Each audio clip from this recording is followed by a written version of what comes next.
Well, I said, man, come up with the name, whatever, we good. So he called me one day, and we was talking football, Okay. and I was telling him something about the defense. So it was just defensive formations that we use. Mm-hmm. So one day he called me on the phone. He said, "Hey man, I got the name." He said, "What?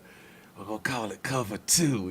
So Right, right. which is a defensive, formation that we use. Right. And so that's how we came up with cover two, because he made a relationship. Because we're always using references in football with music, and you would be surprised at how the relationship in communications is so much the same. Right. Is knowing your area, staying in your lane, doing your job, And I'm talking to him about football, and he's saying, well, Barry, is the same thing in music. Right.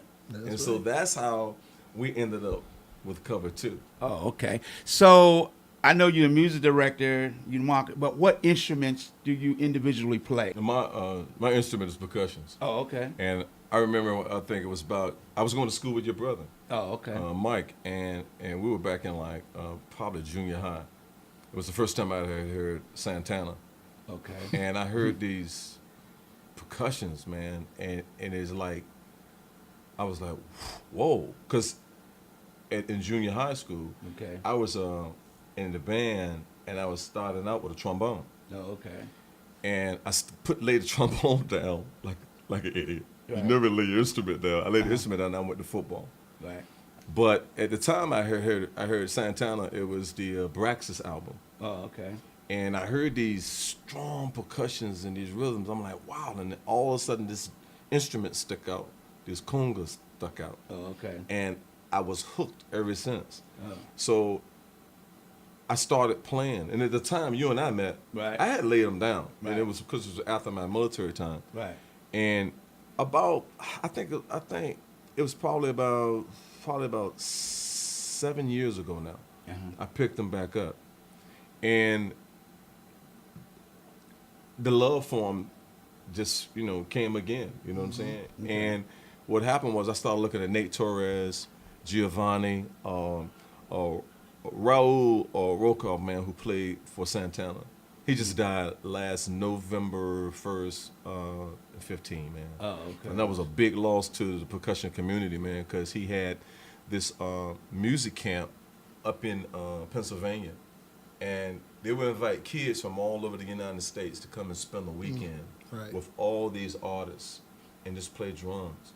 And the cat from New York, up near where your brother and them live. Okay. And Nate Torres is the guy that if you really want to get into playing drums, go to Nate Torres, man, on YouTube. And this, because he takes you through the fundamentals, proper hand positioning, and then you got touch tone percussions, man. John, man, teaching you the proper heel toe slap.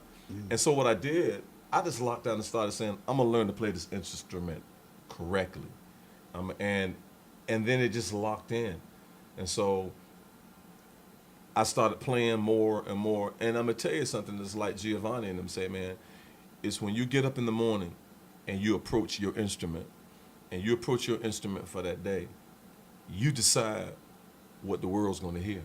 Okay. You decide what the world's going to hear that day, and Harold always said this, and it's not out of arrogance. Harold always said to me, "I am music," Right. And so when I played and I started hitting those drums, on the next time, we were talking a few minutes ago. Next Yeah. time, we'll bring some stuff and just play Yeah, a little bit for you all. And the thing was, that's what happened to me, Mr. Vaughn, and it made a difference. So now we're hooked up, just starting to do some things in hotels for dinner engagement. Okay. I heard, like I said, I always listen to roll call, man. I mean, he made a statement one time that I told Harold about this, he was playing a concert, Uh-huh. and he played a lead part. He got a real big response for it, because you ask about playing and people responding. Right. And so he said, so he had the engineer to record it. Right. He rehearsed it, played the part again. Mm-hmm. He said the next night he got even a less response. So he said, well, maybe it might have been the lights or something was wrong or Right, something. right. So he asked the tech. The guy said, no, lights was the same. The volume was the same. So he tried it the third time. He said it was even worse. So he was walking off the stage, and the guy said to him, Raul, don't impress, express. Right. And I took that for myself that when I play, I don't play to impress. Right. I play to express. Right. Man. I want to thank y'all for coming by. Glad to see you, man. Thanks for having us. Man.